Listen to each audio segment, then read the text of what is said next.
Robert Coco from Cavallini Bakery and Patisserie is in the kitchen with me today, and we're going to be making a very delightful shortbread. Nice. We are, and very excited to do so. It's one of my favourite recipes. It's a honey shortbread biscuit. I love this because there's not many ingredients at all. Very simple to make. If you'd like to start now, can you put the butter in the bowl? Sure can. Okay, how much butter have we got there? A lot. There's about 500 grams of butter. Okay, so into a mixer. Now, I do prefer the butter to be pomade or soft. Pomade, so that's the cooking terminology. That is the French terminology. Never heard of that one before, so nice one. Next, we're going to add caster sugar. Okay, caster sugar. We're going to add some of this wonderful vanilla bean paste. And about 10 grams. 10 grams exactly. 10 to 20 grams. 10 grams. The more the merrier. And of course, we're going to add some honey. Okay, very nice. Drizzle that in. So the honey gives it a great flavour and a beautiful golden finish. Very nice. Okay, so we're going to cream this. So let's cream it.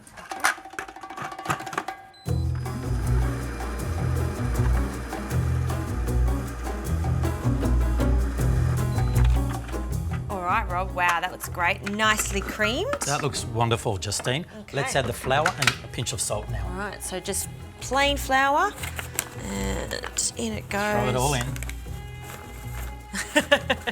I'll get there. I was going to help you. And a pinch of salt. Why do we add salt when we're baking? Just adds a great balance to the recipe. Nice, okay. All right, so we're just going to incorporate this. I'm not going to put it on a high speed because we don't want a flour bomb. That's right.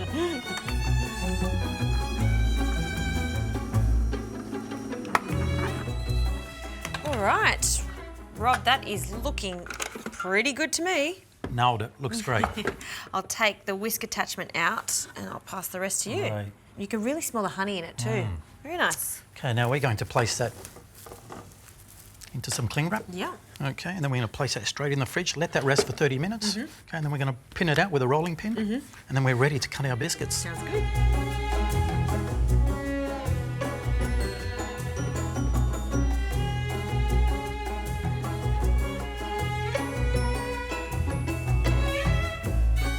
Okay, Rob, that's been in the fridge. It's firmed up nicely. Looks good. Let's start rolling that out. So we're just going to take that out, Okay. put on a clean surface. Yep. We're going to pin that out to 6 millimetres. So pin that out, another cooking terminology. It's a commercial term we use, that's right. Rolling it out. Pinning it out. Very good. Great. So we're just going to lightly dust that with flour so it doesn't stick. Okay. Okay. Little on top as well. Okay. Nice. We're just going to keep turning that 90 degrees. And you actually taught me this, not to move your body when you're rolling out a dough or a pastry. You turn the actual dough because that just makes sure it's nice and even when it's rolled out. Well, that is correct. So you get a nice even thickness. Yeah, very good. Okay, so with my teardrop cutter, because we're going to make unicorn teardrop biscuits. Kids are going to love this, unicorn teardrops. At Cavallini, you've got a whole section full of delicious biscuits, amongst many other things, but the biscuit section is something to be seen. Well, who doesn't love a good biscuit with a cup of coffee or tea? Exactly, exactly. So we have lined a tray with some baking paper. And how long are we cooking these in the oven So we're for? going to bake them on 165 degrees for approximately 25 minutes. Sounds good.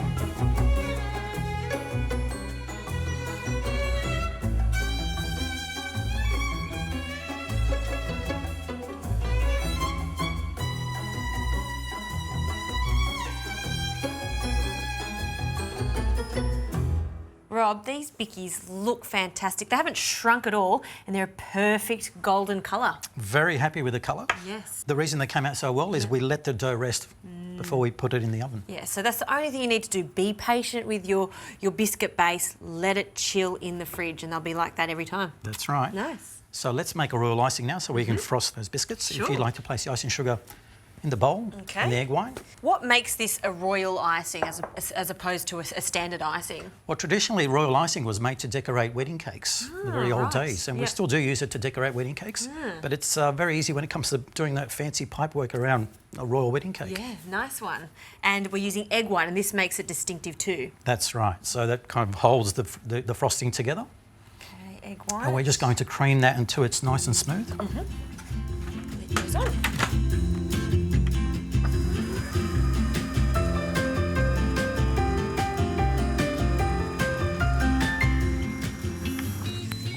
right, Rob? Ooh, doesn't that look so perfect? Beautiful. And nice brilliant shine to it. Nice and Yes. smooth and runny.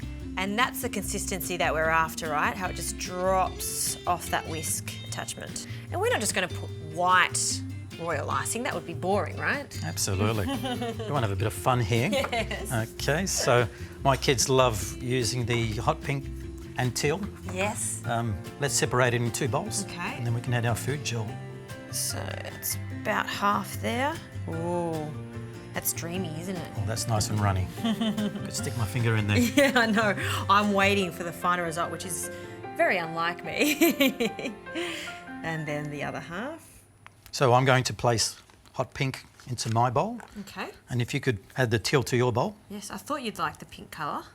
Well, it's very much in fashion, isn't it? It is, it is. And I'm surrounded by girls at home, so we love the hot little pink. girls will love this. So I just want 1 to 2 drops, and, Okay. and I want to keep the colours relatively pastel light. Sure.